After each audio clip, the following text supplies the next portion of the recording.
আসসালামু আলাইকুম ওরহমতুল্লাহি তাআলা ওয়া বারাকাতুহু।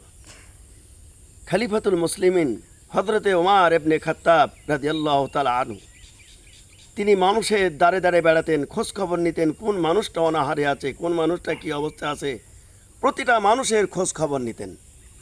একদিন তিনি এক বাড়িতে ছোট ছোট বাচ্চাদের চিৎকার শুনতে পেলেন। তিনি ওই বাড়িতে সালাম দিলেন। সালাম দেওয়ার পরে বাড়ি থেকে একজন বের হয়ে আসলো। আসার পরে বলছে যে ভাই, তোমার বাড়ি এত কান্নাকাটি কেন? তিনি বলছেন যে আমার বাড়িতে খাবারের কোনো ব্যবস্থা হয় নাই, 3 দিন অনাহার অবস্থায় আছে মানুষগুলি, এই জন্যই বাচ্চাদেরকে আমি বুঝ দিতে পারছি না, তারা ক্ষুধার্ত অবস্থায় কান্নাকাটি করছে।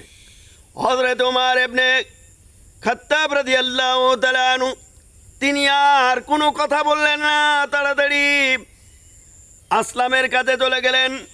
আসলামকে ডেকে বললেন, আসলাম তাড়াতাড়ি বাইতুল মালের দরজা খুলে দাও।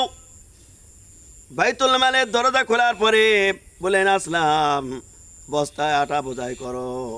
আটা বোঝাই করলেন। হযরতে খলিফাতুল মুসলিমিন ওমর ইবনে খাত্তাব রাদিয়াল্লাহু তাআলা আনহু বললেন, আসলাম আমার মাথায় তুলে দাও। বলে কোথায় নিয়ে যাবেন? বলে আমার সাথে চলো। বলে না, আমি আপনার খাদেম থাকতে কেন আপনি আমার কাছে দিবেন না, আমার মাথায় তুলে দেন। হযরত ওমর বলছে, আসলাম আমার পাপের বোঝা আমার মাথায় বহন করতে দাও, কারণ আমি প্রেসিডেন্ট থাকা অবস্থায় অর্ধ পৃথিবীর শাসক, আর আমি প্রেসিডেন্ট থাকা অবস্থায় আমার রাষ্ট্রে যদি মানুষ না খেয়ে থাকে, কাল কিয়ামতের ময়দানে আল্লাহর কাছে আমি ওমর কি জবাব দিব? এরপরে খাবার তিনি খাওয়ালেন। আর ওই মেয়েটাকে বললেন, মা আমি আরও আটা রেখে গেলাম, আগামীকাল তুমি ওমরের দরবারে যাবে, সেখানে আমি হয়তোবা থাকবো, সেখানে আমি ওমরকে বলবো বেশি করে আটা দেওয়ার জন্য। এই কথা বলে তিনি চলে গেলেন। পরদিন সকালে এবার দরবার শুরু হয়েছে। ওমরের কাছে ওই মেয়েটা হাজির হলো, যে দেখে ঠিক সেই যাকে রাত্রি দেখেছিলেন তিনি মসনদে বসে আছে। এবার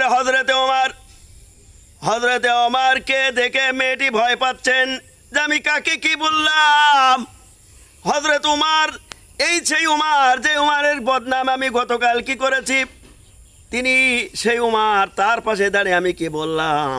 এবার আটা বেশি বেশি করে দিলেন। বললেন, মা গো, ও মা, গতকাল কি তুমি আমার নাম করেছো আমি জানি না, মা গো তুমি আল্লাহর রাস্তা আমি ক্ষমা করে দিও। আমি সেই উমার, গতকাল কি তোমার দরবারে গতকাল কি তোমার বাড়িতে আমি গিয়েছিলাম, আমি সেই উমার, আমি অন্যায় করেছি বলে কি অন্যায় করেছি, মা গো তুমি আল্লাহর রাস্তে আমাকে তুমি ক্ষমা করে দিও মা। ও মা, আমি এরপরের থেকে আমি তোমাদের খোঁজ খবর নেব, মা গো আল্লাহর দরবারে আইনের কাঠগড়ায় যেন আমাকে দাঁড়াতে না হয়, মা গো আল্লাহর রাস্তে তুমি আমাকে ক্ষমা করে দিও।